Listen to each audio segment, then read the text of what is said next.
Welcome to this deck instructable showing you how to use the Hieronymus Bosch Tarot.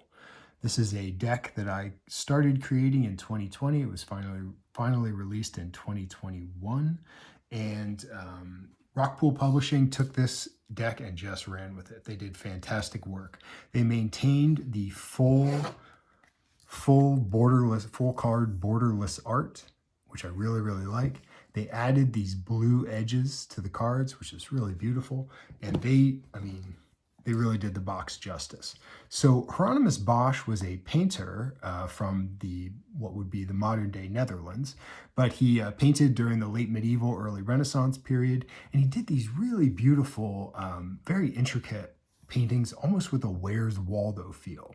But these were designed to be inside of altar pieces, and they opened just like this. So it actually would have been 3 paintings in one. Let me just move that ribbon out of the way. So you've got one side here, the center, and then this is, by the way, the Garden of Earthly Delights, and then what they would call the Hell panel. Eden, the Garden of Earthly Delights, and then what they call Hell. So even when you open up the box, you're getting that same experience of what it would have been like to actually see these pieces of art in their original form. We'll pull out the book. The book is really well done. I did a lot of research, a lot of thought went into what every card should mean, and that's all full color. That's all explained here. So I did make some changes, but the basic idea behind the deck is that if Hieronymus Bosch had been hired by a royal family of Europe to create the first tarot deck, how would he have done it? You know, the Visconti family paid an anonymous artist to create their Visconti tarot decks, the early Italian tarot decks. But so they used symbols that were relevant to them, but what would Hieronymus Bosch had used if he had had that same commission from a royal family in Europe? So that's the idea, but you'll see the same basic principles behind the tarot, even though they come by a different name, they're actually very much the same as the traditional tarot that we all recognize today. So let me show you some examples. The first card here is card 0, the Wayfarer. Now, if you look at this, it's obviously the Fool. It looks just like the Fool. You've even got the little dog there that's barking to the idiot who's probably going off in the wrong direction. You can see his clothes don't fit quite right. He's sort of a beggar. You actually got a guy peeing beside the side of the building in the back there. So the Wayfarer would be the Fool. We go to the Conjurer. And again, this is an actual painting that Hieronymus Bosch created. And look at this. It's just like the Magician. You've got the Magician here. You've got the symbols of the tarot over here, the wand, the cup. There's no sword, but this ring would represent the pentacle, where he's got a tiny little ball in his hand there. The Virgin Mother would be the Empress. Again, it's like a one-for-one copy of the traditional Rider-Waite Tarot or Tarot of Marseille. The Lovers card, very similar to the traditional Lovers card. You've got the Adam and Eve figures with in this case it's Christ, but you know, in the Rider-Waite it's an angel between them. The Death card, this comes from a painting called Death and the Miser. This card, I renamed it from the Devil to Temptation because I felt like the devil was like too brutal. It's like brute force. And evil, when it tempts you, when it tries to seduce you, is far more insidious than just brute force evil coming at you. So this also replicates the Lovers in the same way the Devil card in the Rider-Waite replicates the Lovers. Here we've got the River to Hell. This is actually one of my favorite paintings by Hieronymus Bosch. This replicates the Tower card. And then finally the World, and this is almost identical to the original conceptions of the World card in the early tarots of Marseille. You've got the Christ-like figure coming back, ruling over the world in a state of peace.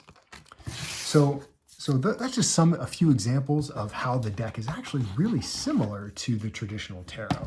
And as I go through and do a sample reading here, I think you'll see that it really does read just like a traditional tarot deck, despite the differences.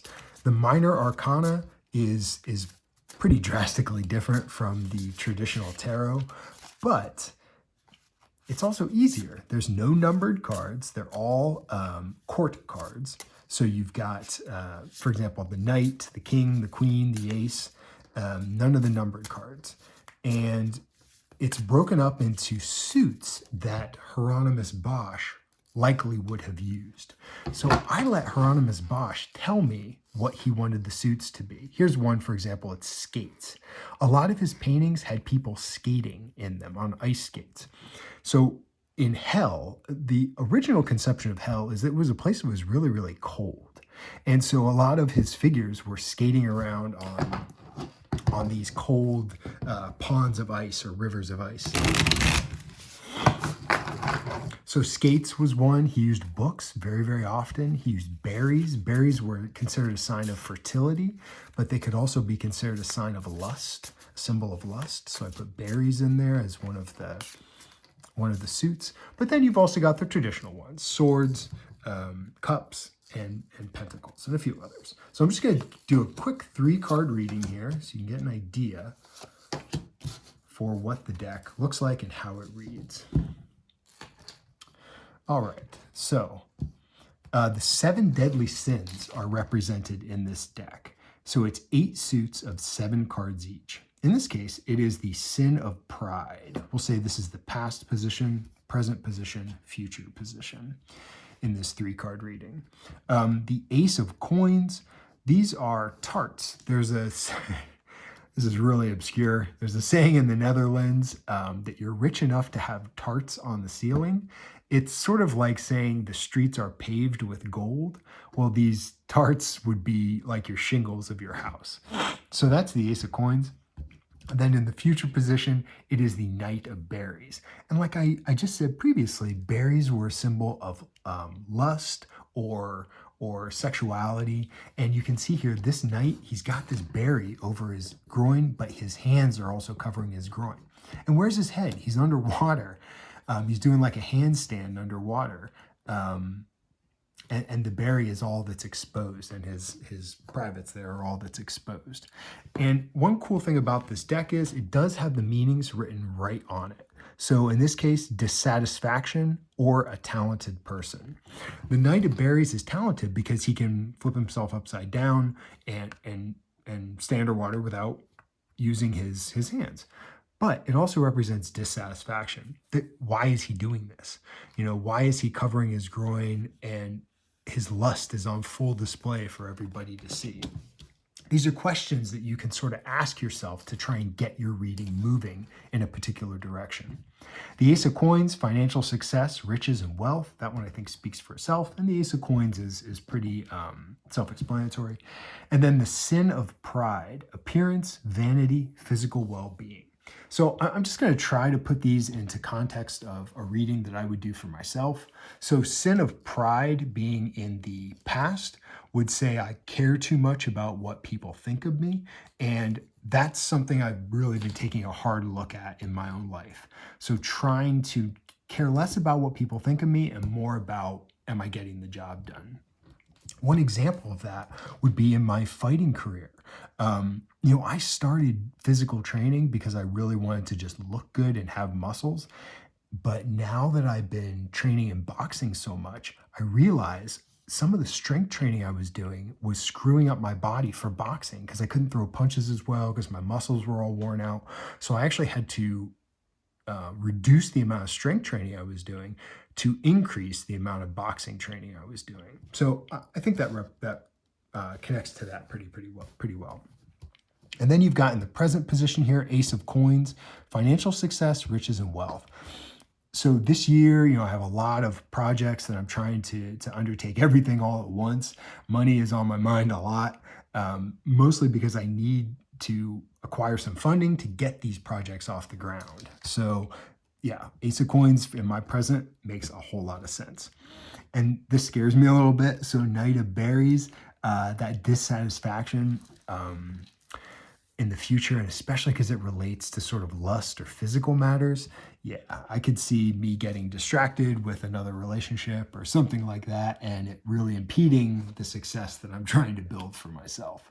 So yeah, I think these three cards relate very well to what I already have going on in my life.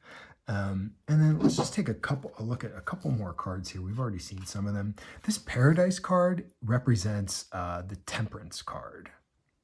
Peace, pleasure, and communication. So in this case, we've got an angel who is sort of attending to the needs of these two guys who are in paradise or Eden, whatever you want to call it. We already looked at some of those. Baron of Skates. So while you're familiar with most of the court cards, for example, the knights, the queens, the Baron, this is a court card that I created. It is the kind of the bad guy of the suit. It's the misuse of whatever the suit represents. So in this case, the Baron of Skates is a troublemaker, but it also can represent confidence and having fun and enjoyment. Ignorance, this is one of the major arcana, represents conflict, adversity, and stupidity. King of Skates, this is a really cool card, lack of help, distractions, and self-centeredness. So, I mean, that could really represent a lot of individuals. Are you self-centered? Do you not want to help other people? Are you distracted all the time? In this case, this King of Skates, he's got everything he could possibly want. But look at this. His friend who went out ice skating with him has broken through the ice and fallen and is dying and needs help. And King of Skates isn't doing anything for him. Books represents, the suit of books represents a lot of knowledge, like knowing things, the desire for knowledge, the quest for finding things out. And the Ace of Books represents music, sharing of knowledge, and creativity. This is a lot of people have this as their sort of favorite card in this deck because of the butt music. Guy's got music written all over his butt. Ascent of the Blessed. This is the exact same card as the Last Judgment or the Judgment card. Rebirth, recognition, assistance, and promotion. Another one of the sin cards, the 7 deadly sins. This one's the sin of lust. You can see you've got people getting ready to hook up in the tent here. You can't see, it's been cut off because I didn't have enough room to fit everything on the card, but this guy is actually getting rammed from behind just off the scene of the card. So that's lust. And this would be, in a sense, like the devil card, sort of, where it's the bad side, the negative side of sex. If there's any other really interesting ones. There's one I wanted to point out.